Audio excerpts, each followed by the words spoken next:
हरे कृष्णा। आज का जो ये वीडियो है ये हम सब के लिए इतना ज़्यादा इम्पॉर्टेंट है, इतना ज़्यादा महत्वपूर्ण है।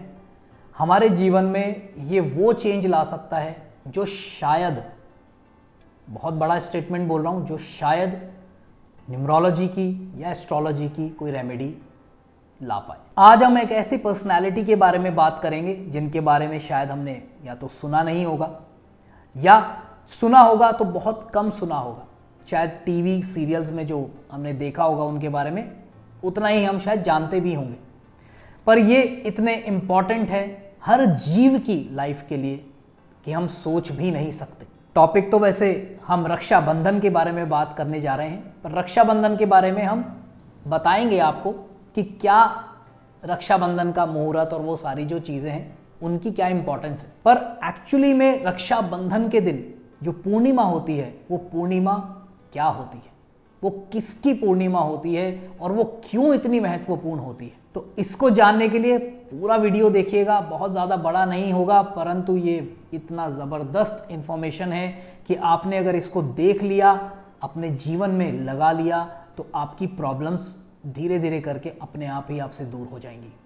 ठीक है जी, तो पूरा देखिएगा। अच्छा लगे तो लाइक ज़रूर करिएगा और बहुत इंपॉर्टेंट है, लाइक से ज़्यादा शेयर करिएगा, क्योंकि ये सबको सब तक पहुंचना चाहिए, सबको जानना चाहिए। ठीक है जी, तो चलिए शुरू करते हैं।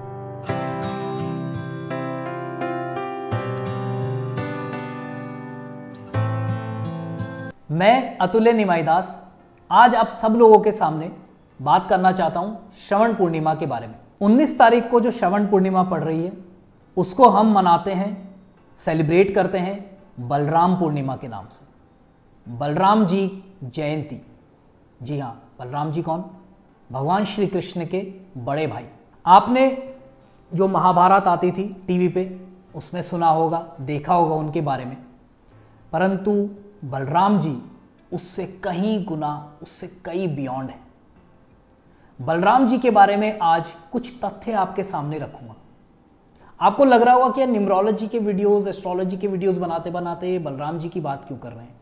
सो बलराम जी के बारे में जानना क्यों आवश्यक है? क्योंकि वो हर चीज़ के सोर्स है। भगवान कृष्ण के सबसे पहले विस्तार है। विस्तार है, आपने भाई, हम तो अवतार सुनते थे, विस्तार क्या होता है? विस्तार का मतलब ये होता है कि जब भगवान कोई कार्य किसी और से करवाना चाहें तो वो अपना ही एक विस्तार कर लेते हैं और उसको वो ड्यूटी डेलीगेट कर देते हैं। शास्त्र ये कहते हैं कि भगवान कृष्ण कभी वृंदावन छोड़ के नहीं जाते, पर हमने देखा है कि वो तो द्वारका गए थे, वो तो मथुरा गए थे, उन्होंने अपने विस्तार किए थे। अभी आपको दिखाऊंगा, बताऊंगा, श्लोक सुनाऊंगा जहाँ स्वयं भागवत, जो हम जाते हैं ना हफ्ता सुनते हैं, सप्ताह हफ्ता जो सुनते हो आप लोग भागवत का, उसमें ये सब चीज़ें बताई जाती कि नहीं बताई जाती मुझे नहीं पता, पर ये भागवत के श्लोक हैं जहाँ साफ कह रहे हैं। चलिए शुरुआत करते हैं पहले ही श्लोक से। ये श्लोक है श्रीमद् भागवतम का 10वां स्कंद, पहला अध्याय और 24वां श्लोक। देखिए क्या कहते हैं। वासुदेव कलानन्तः सहस्रवदनः स्वराट अग्रतो भविता देवो हरे प्रिय चिकित्सया।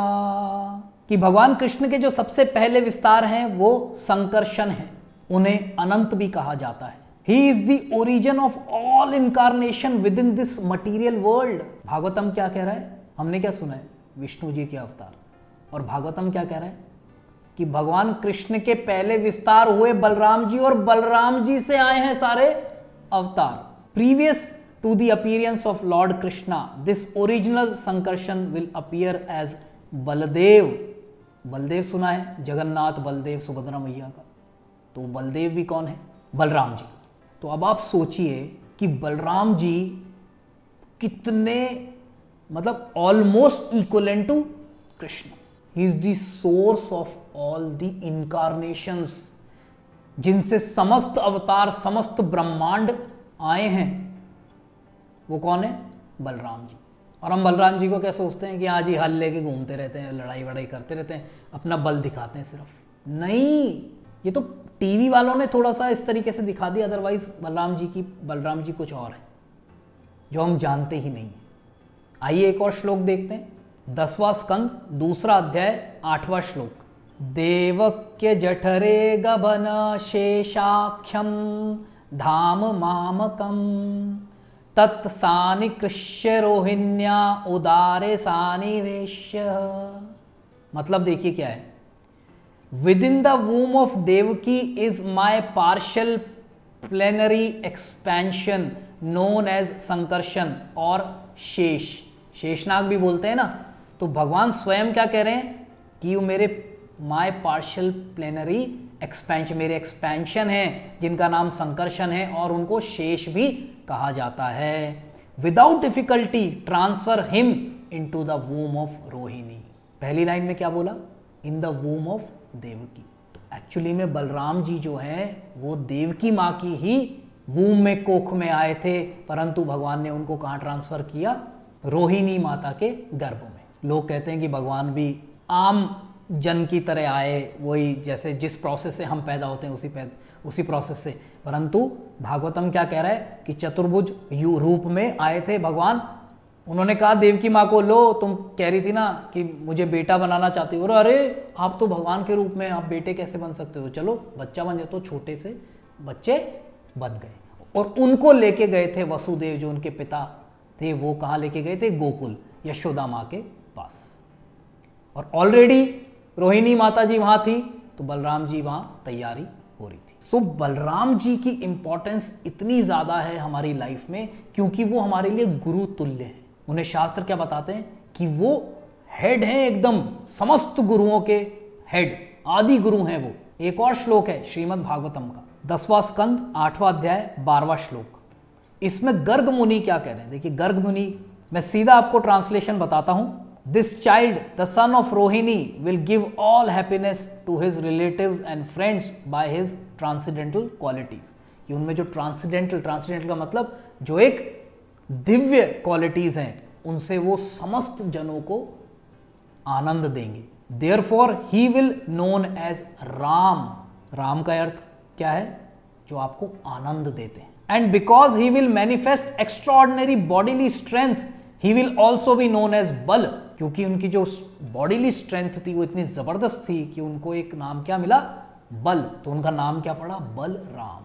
Moreover because he unites two families, Vasudev's family and the family of Nand Maharaj, he will be known as Sankarshan. इसलिए उनका नाम क्या पड़ा, संकर्षण, क्योंकि उन्होंने वसुदेव जी की और नंद महाराज की दोनों फैमिलीज को मिलाया, जोड़ा, इसलिए उनका नाम क्या पड़ा, संकर्षण। बलराम जी ही कौन है पता है, जिन पर विष्णु जी लेटे हुए आराम से ऐसे, वो जो शेष नाग है वो कौन है, वो बलराम जी। समस्त अनंत कोटि ब्रह्मांड जो है, जिनको ये शास्त्र बताते हैं कि जो अनंत कोटि ब्रह्मांड है ये जिस पे टिका हुआ है सब कुछ, ये भी शंकरसन, उन्हीं के फनों के ऊपर ये सब कुछ टिका हुआ है। क्योंकि विदाउट एनी, जिनको साइंटिस्ट भी जिनका जवाब नहीं, without any power it cannot. अब जैसे ग्रेविटेशनल फोर्स है, उसका क्या आंसर है, कहाँ से है शक्ति, कहाँ से आ रही है शक्ति, कोई तो सोर्स होगा उस शक्ति का। Without this source it cannot be, क्योंकि फिजिक्स खुद ही कहती है एनर्जी कैनॉट बी क्रिएटेड और बी डिस्ट्रॉयड। वो थी और हमेशा रहेगी। तो अगर एनर्जी है तो एनर्जेटिक तो होगा ही होगा। तो वो कौन है, संकर्षण, बलराम जी। अब पता लगा कि बलराम जी कौन है, थोड़ी सी नॉलेज आई, मुझे खुद को थोड़ी सी है तो मैं आपको उतनी ही दे सकता हूं, परंतु सिर्फ इतनी सी जानकारी। अब इसका करें क्या, तो इसका ये करें कि रक्षाबंधन के दिन अगर रक्षा किसी से मांगनी है तो बलराम जी से मांगिए, आस्क हिम टू प्रोटेक्ट, क्योंकि वो ही प्रोटेक्ट कर सकते हैं और कोई तो प्रोटेक्ट नहीं कर सकता। बोलने में थोड़ा सा अटपटा लगता है, अच्छा नहीं लग रहा, परंतु भाई भी बहन की प्रोटेक्शन नहीं कर सकता।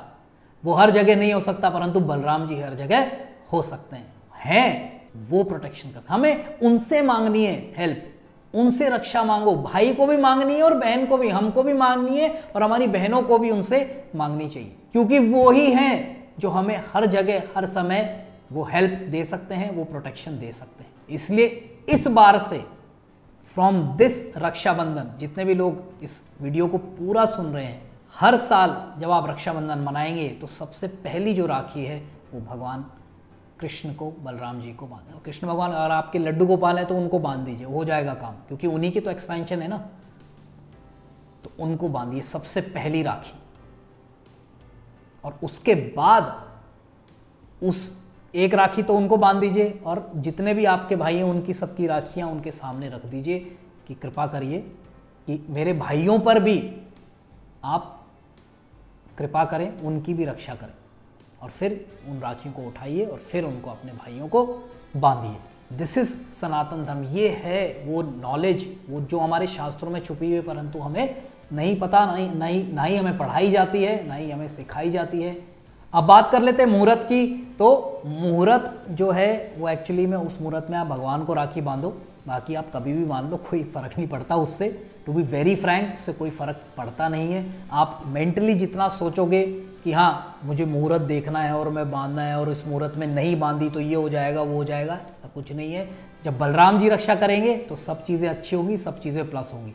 और अगर आप सोचोगे कि मैं अपनी बहन की रक्षा करूँगा साहब, तो फिर वो डामाडोल हो सकता है। ठीक है जी। तो बेस्ट ये है कि मुहूर्त के हिसाब से आई थिंक 1:30 बजे के बाद आप कभी भी बांध सकते हो। उससे पहले भद्रा वगैरह रहती है, तो जो भद्रा में बांधते हैं वो उस समय भी बांध सकते हैं। अदरवाइज मैं पर्सनली मुहूर्त को नहीं मानता। किसी भी समय आप भगवान के साथ संबंध अगर स्थापित करना चाहते हो तो any time is the best time. Okay जी। तो आई होप आपको ये वीडियो अच्छा लगा होगा, इन्फॉर्मेशन अच्छी लगी होगी। लगी है तो प्लीज़ इसे लाइक कर दीजिए, शेयर तो बहुत ही ज़रूरी है करना, और सब्सक्राइब कर दो यार। ठीक है। Thank you so much for giving your time to watch this video. God bless you all the best. Hare Krishna.